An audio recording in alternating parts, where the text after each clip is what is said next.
Pessoal, olha só, nos últimos dias o Supremo Tribunal Federal, que é o STF, tem sido alvo de uma série de denúncias e revelações que colocam em xeque sua imparcialidade e o real estado da democracia no Brasil. E documentos e depoimentos inéditos trazem indícios alarmantes sobre a atuação da Corte, levantando questões sobre a independência dos poderes e o respeito à Constituição.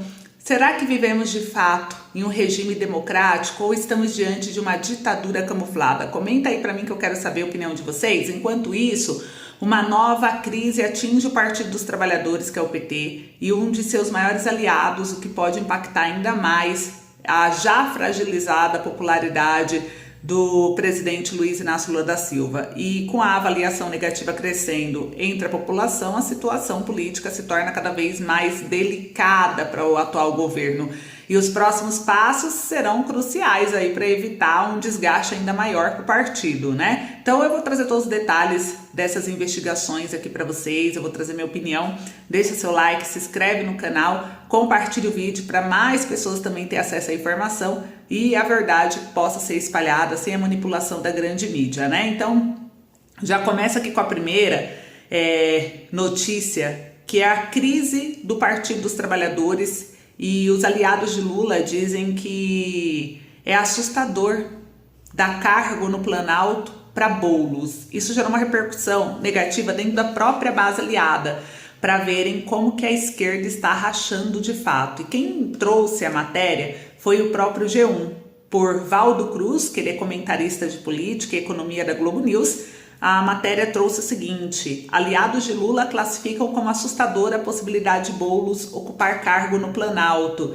Então, a possibilidade do presidente Lula convidar o deputado Guilherme Boulos, do PSOL, partido de extrema esquerda, para ocupar um cargo no Palácio do Planalto foi classificada por aliados do petista como assustadora. É o que está aqui na matéria. Depois dele escolher a Gleice Hoffmann para substituir Alexandre Padilha na articulação política. E segundo aliados, seria uma configuração do Palácio do Planalto mais agressiva e radical, bem diferente da que vem sendo defendida por interlocutores de Lula em partidos da Frente Ampla que integram a esplanada dos ministérios. E aqui mostra que esses interlocutores têm reclamado que o Palácio do Planalto é formado só por petistas e precisava ter a participação de nomes mais ao centro para equilibrar e oxigenar as forças dentro da cúpula do governo Lula. Um aliado de Lula avalia que Guilherme Boulos pode até ser um nome adequado para ocupar a Secretaria-Geral da Presidência da República por sua interlocução com movimentos sociais. Ele alerta, porém, que o histórico do deputado pesaria contra ele. O senador Ciro Nogueira já está explorando a informação. Em mensagem nas redes sociais ele disse, abre aspas, o líder do movimento invasor do sem-teto sob o teto do Planalto seria a comprovação definitiva de que o governo está sem rumo e sem chão, fecha aspas. Então gerou bastante comentários nessa matéria. Eu queria saber a opinião de vocês, mas mostra o quanto o governo está perdido em suas ações e não consegue achar uma saída para melhorar a sua situação, gente. É de mal a pior, né? Enquanto isso, a Folha de São Paulo também noticiou uma matéria onde o STF, em linha com o governo Lula, em 9 de cada 10 ações constitucionais, ou seja, o STF decidiu em linha com o governo Lula em 9 de cada 10 ações constitucionais. O levantamento da AGU mostra aderência, o que não é novidade para ninguém, mas agora estamos trazendo os fatos para quem duvida, para quem tem dúvidas, né? Fala assim, eu acho que não é isso. Mas vejam que a própria imprensa está mostrando, expondo essa situação. Está escancarado. Levantamento da AGU mostra aderência de decisões da Corte aos posicionamentos do órgão em 2023 e 2024. Desde o início desse mandato, o governo do presidente Lula registrou decisões em linha com suas posições e obteve sucesso e vitórias no STF por meio da AGU e prejudicando trabalhadores, né? Os aposentados são um grande exemplo disso. E das 111 ações constitucionais com origem no STF nas quais a AGU se manifestou e que foram julgadas pela Corte em 2023 e 2024, 99 tiveram resultados aderentes ao posicionamento da instituição, o que corresponde a 89% do total. Nesse tipo de ação, em tese, não se discute o interesse individual como em um processo judicial comum. O Supremo verifica se o objeto em debate é constitucional ou não, em abstrato, ou seja, independentemente do caso concreto. E sob outra ótica, a taxa de sucesso judicial da AGU nos processos em que ela atuou efetivamente como parte defendendo os interesses da União alcançou 74% em um universo de 5.888 decisões do acumulado do período. Em 2024, a razão foi de 76%, no ano anterior de 72%. A Folha, o advogado-geral da União, Jorge Messias, afirmou que o resultado da atuação do Supremo ao longo de 2024 demonstra o trabalho do órgão na defesa do patrimônio da União e do Estado Democrático de Direito. Abre aspas, estamos no caminho certo e nos preparamos para a obtenção de resultados ainda melhores em 2025, ou fecha aspas, disse Messias, que tem entre as atribuições a representação da União no STF e o assessoramento direto e pessoal do presidente da República. Ou seja, né, se alguém tinha alguma esperança, então, para 2025 de conseguir alguma vitória que seja para o povo, né, que seja aí para os aposentados, os beneficiários do INSS, é praticamente um caso perdido já, porque a vitória está sendo cada vez maior para o governo, né? Então, isso não é um bom sinal, eu diria, para o povo brasileiro.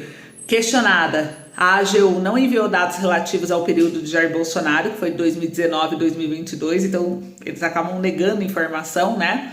E a opinião de especialistas ouvidos pela Folha é a de que, para além dos números registrados em cada período, vitórias da gestão petista contrastam com o padrão observado sob o governo Bolsonaro. O governo Lula contabiliza êxito em processos relacionados à restrição de acesso a armas de fogo, a PEC dos precatórios, a desoneração da folha, a abertura de crédito extraordinário para combate a queimadas. O ex-presidente Bolsonaro, por outro lado, enfrentou derrotas quando estava no poder, né? Na disputa com os estados em torno do isolamento social, na tentativa de flexibilizar o acesso à arma de fogo, até na nomeação de Alexandre Ramagem para a Polícia Federal. Antes de Jorge Messias, que está no cargo de advogado-geral da União desde o início do governo Lula em 2023, ocuparam o posto sob Bolsonaro Bruno Bianco, José Levi e André Mendonça, esse hoje ministro do STF. Para a gente ver o tanto que está escancarado isso, gente, a revisão da vida toda é um grande exemplo. Em 2022, ainda sob gestão do Bolsonaro, o STF julgou procedente a causa da revisão da vida toda, para quem não se lembra, para o aposentado. E aí, em março de 2023, eles publicaram o acordão, aonde deram vitória e muitos juízes começaram a liberar o dinheiro, né, da causa ganha de revisão da vida toda em vários tribunais regionais federais. Por isso que hoje o STF está julgando se os aposentados devem devolver o valor que recebia, porque na gestão do Bolsonaro o STF considerou vitória para o aposentado. Aí Lula entrou, o STF já tinha publicado acordão, eles mudaram a decisão, mesmo com acordão publicado, para verem o alinhamento do STF com o governo. Então, gente, não é achismo, isso aqui é fato e tá comprovadíssimo, né? É só a gente acompanhar toda a história e tudo que aconteceu. E para encerrar, eu vou trazer aqui um vídeo agora do Cleitinho, né, onde ele mostra como nossa justiça aborda as coisas. Olha só o trecho. Chegou no fundo do poço. Olha o relato desse policial, que se tem condição com um país desse. Mas para a população entender mais ainda. Imagine que eu aborde esse carro com o objetivo de fiscalizar trânsito. Então lá, imagine vocês vindo num carro, tá? Eu abordo porque o pneu tá careca. Há necessidade de fiscalizar. Eu quero olhar o step, abre o porta-mala. Aí eu chego dentro do carro, tem lá 200 quilos de cocaína. Para que vocês entendam, há entendimento que aquela droga que eu encontrei no carro, que trouxe como consequência a prisão daquele indivíduo, aquela prova é nula. que o objetivo da minha abordagem era trânsito e não achar drogas. Essa é a discussão em palavras bem simples para que as pessoas entendam, não é isso, doutores? É isso mesmo. Essa discussão eu vou levar para o Senado e a gente vai acabar com isso. Enquanto tem discussão também no Ministério da Justiça falando em pena justa para poder dar benefício de dinheiro para preso, ainda cota para preso, vocês podem ter certeza que eu vou barrar isso aqui dentro do Senado e a gente vai barrar esse tipo de situações como essa aqui, que o bandido, o criminoso, saia rindo da cara da polícia ainda. Vamos para cima, tamo junto. Então é isso, gente. É isso que está acontecendo, né? A gente viu aí que o STF está sendo desmascarado com base nos fatos, claro, né? E é a crise no PT que está de ladeira abaixo. E eu quero saber sua opinião sobre tudo isso. Um beijo, até o próximo vídeo.